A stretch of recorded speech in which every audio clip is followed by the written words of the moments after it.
Hello educators, I'm Tippy from Logic Mills, and in this video I'm going to be talking about how to start off on the right foot. Now, what I mean by when I say that is that whenever you're about to start a lesson, how do you make sure that from the very beginning you've got a good lesson going? You started it for success in the beginning. So here are my tips and tricks for how to make sure that you have a successful lesson.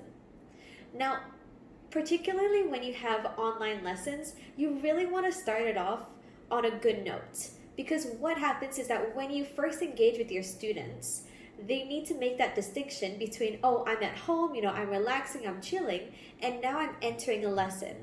So when you engage with them, you want it to seem like a totally different environment. You want their brain to shift from, I'm chilling, I'm at home, to, okay, I'm active and I'm ready to learn.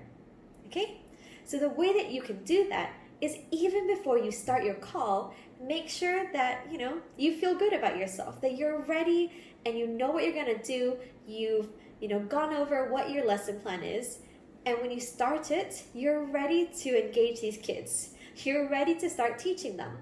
And I know that, you could have had a sucky day, you could have had, lots of tiring work or whatever it may be, but quite often it's not the children's fault.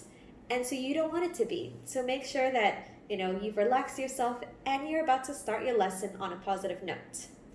How I started on a positive note is, number one, I love to smile. Just to see somebody else smile, it makes you feel a little bit better. So I'll smile. You can also make sure that you greet them. When they're joining the classes, just say like, oh, hello, how was your day?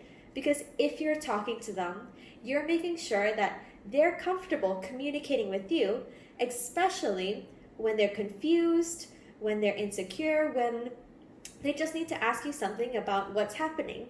And if you make sure that they feel, free and comfortable with communicating with you, then you're opening up all those channels and you can make sure that they're learning well.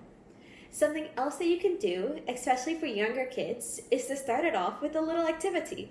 Just get them, to all stand up once they're all ready, shake it off a little bit, do a brain break, which we've talked about in a previous video, and get them ready to sit down for a little bit of time. Because if they stand up, exert some of their energy, then they'll be a little bit calmer and be okay with sitting down for a little while. Something else that you could do is get their brains working. Ask them a simple question, maybe about a lesson that you had previously, or something random like how many atoms are in a hydrogen, in a hydrogen atom. Something just to get them in the mood for learning. All right, these are my tips and tricks. Thanks so much for watching. Bye.